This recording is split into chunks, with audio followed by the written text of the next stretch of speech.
नमस्कार मित्रों, संदीप नामा में आपका स्वागत है। विपक्ष या अधिकतर मुस्लिम समाज के लोगों की यह धारणा है, यह नैरेटिव है कि 2014 के बाद यानी एनडीए की सरकार बनने के बाद देश में सांप्रदायिकता बढ़ी है। समाज को हिंदू मुस्लिम में बांट दिया गया है। भाजपा पर यह बड़ा आरोप, यह तोहमत लगती रही है। हालांकि मेरा मानना है कि भारत 1947 में ही सांप्रदायिकता के आधार पर विभाजित हुआ और समाज दो भागों में बट गया। यह भी सच है कि प्रधानमंत्री मोदी ने तमाम आलोचनाओं के बाद भी पूरी कोशिश की कि देश के हर आम नागरिक को सुविधाओं का लाभ मिले, कोई मतभेद न हो। लेकिन तमाम सुविधाओं के बाद भी प्रधानमंत्री मोदी को गालियां मिलती हैं।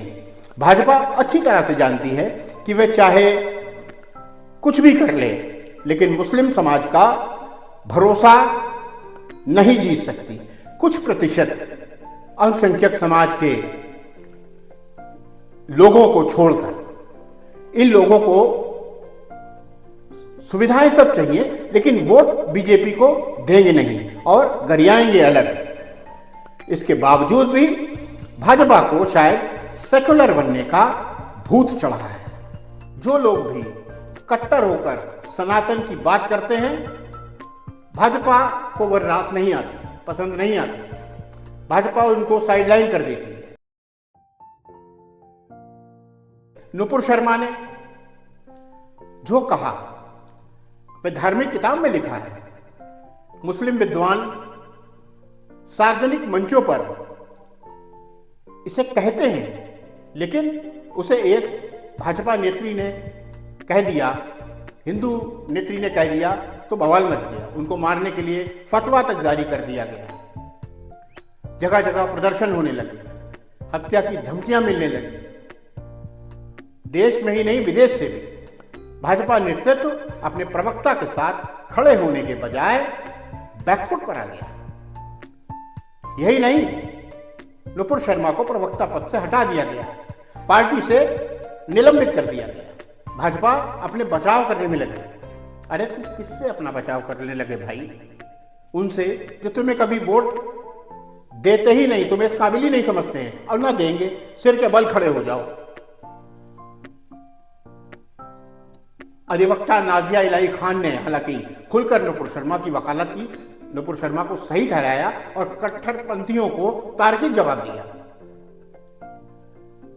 कायर भाजपा नेतृत्व ने और तो और मीडिया प्रभारी नवीन जिंदल को पार्टी से निष्कासित कर दिया, क्योंकि उन्होंने नुपुर शर्मा के बयान को सोशल मीडिया पर पोस्ट कर दिया था। उनकी भी बलि चढ़ गई। कंगना रनौत एक और नाम है जो हमेशा चर्चा में रहता है।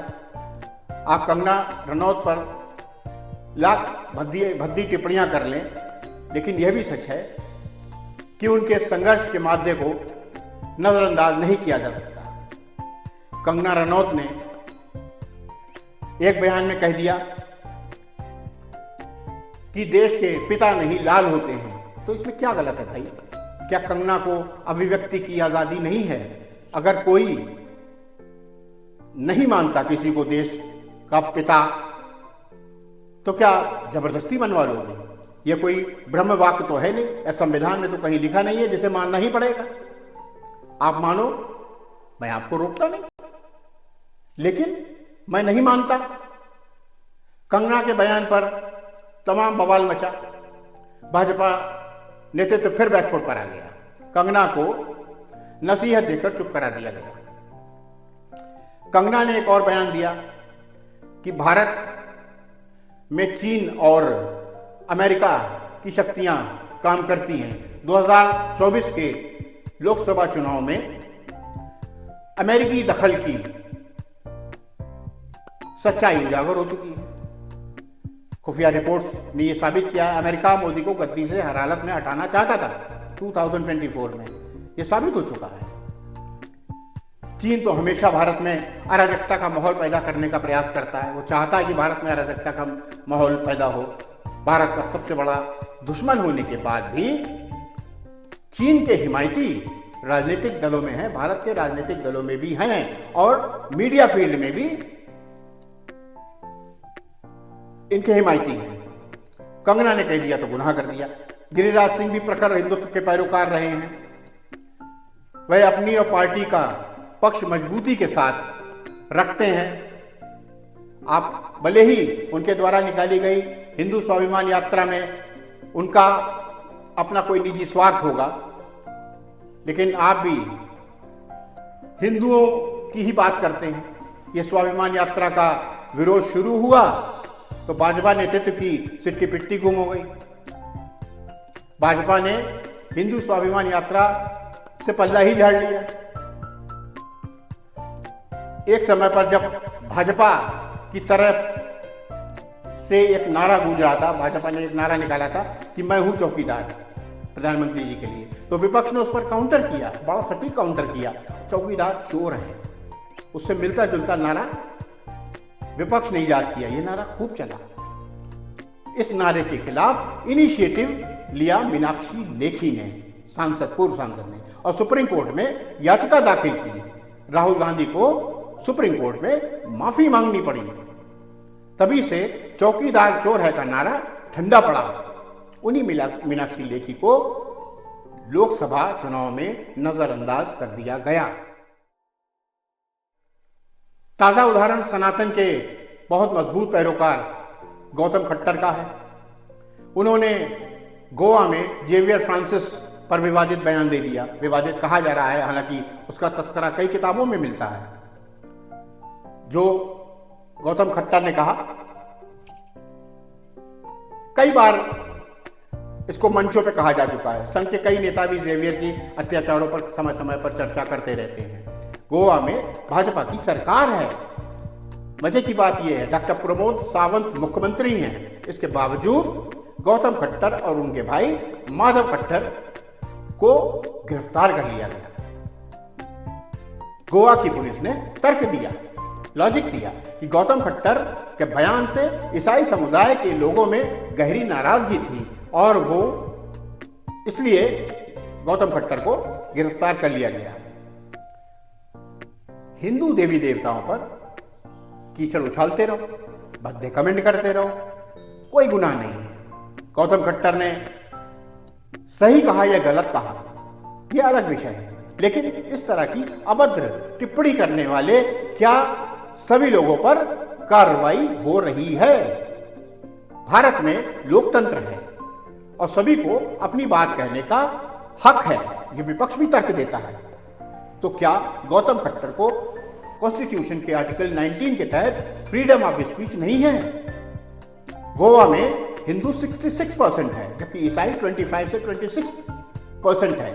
इसमें भी अधिकतर वो हैं जो कन्वर्टेड है। गोवा सरकार को इन 66% हिंदुओं की भावनाओं से कोई सरोकार नहीं है। एक शर्म की बात यह है, एक तो शर्म की बात यह है कि आप कन्वर्जन रोक नहीं पा रहे। सेंट्रल गवर्नमेंट, आप कन्वर्जन नहीं रोक पा रहे। अगर कोई इसके खिलाफ आवाज उठाता है तो आप उस पर सख्ती शुरू कर देते हैं, आप उसकी आवाज को दबाने की कोशिश शुरू कर देते हैं।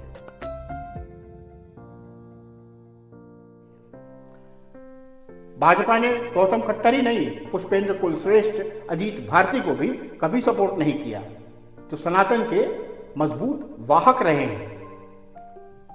एक बार जरूर जब अजीत भारती के खिलाफ दूसरे प्रांत की पुलिस गिरफ्तार करने आई थी तो यहाँ की पुलिस ने उस पर एतराज जताया कि आप हमसे बिना हमको संज्ञान में लिए कैसे अरेस्ट करते हैं। इसके अलावा कोई सपोर्ट नहीं किया गया। गुजरात में भाजपा सरकार ने काजल सिंगला को झूठे केस में फंसाकर जेल में डाल दिया। टाइगर राजा सिंह को भाजपा ने किनारे कर दिया। साध्वी प्रज्ञा पूरी तरह से उपेक्षित है। गौरक्षक नेहा पटेल, मोनू मानेसर को भी जेल भेजा गया। राष्ट्रवादी सोशल इन्फ्लुएंसर रतन रंजन का गुजरात में क्या हाल है, आपने देखा होगा। विश्व हिंदू परिषद, बजरंग दल जैसे हिंदूवादी संगठनों को भाजपा सरकार में कितनी तवज्जो मिल रही है, सब देख रहे हैं। बीजेपी वालों, या तो यह हिंदुत्व की राजनीति का चोला उतार दो, सेकुलर बन जाओ जैसे अन्य राजनीतिक दल हैं, उनकी तरह से सेकुलर बन जाओ, वरना हिंदुओं के खैर ख्वाह बनकर दोगलापन मत दिखाओ। भाजपा मुगालते में रहते हुए उन नेताओं को जुबान पर ताला लगाकर उपेक्षित कर रही है जो पार्टी के मूल सिद्धांत पर मुखर होकर बोल रहे हैं। उनकी आवाज को दबाने का भाजपा प्रयास कर रही है, चाहे वो केंद्र सरकार हो चाहे राज्य सरकारें हो। योगी आदित्यनाथ पर उनका बस नहीं चलता है, क्योंकि उत्तर प्रदेश में योगी की लोकप्रियता बहुत है, उन पर बस नहीं चलता, बल्कि वरना उनके भी पर कतर दिए गए होते। हिंदू की सियासत भी करेंगे और हिंदुत्व पर न खुद बोलेंगे न किसी को बोलने देंगे, उल्टे हिंदू समाज को बांटने के लिए बगैर मंथन यूजीसी बिल लेकर आएंगे। ये तो सरासर दोगलापन है भाई, सरासर दोगलापन है। जो लोग अपनों के साथ खड़े नहीं होते वे किसी के साथ खड़े होने लायक नहीं रहते हैं। चेत जाओ भाई भाजपाइयों, चेत जाओ, वरना न खुदा ही मिला न विसाल सनम, न इधर के रहे न उधर के रहे। जय हिंद।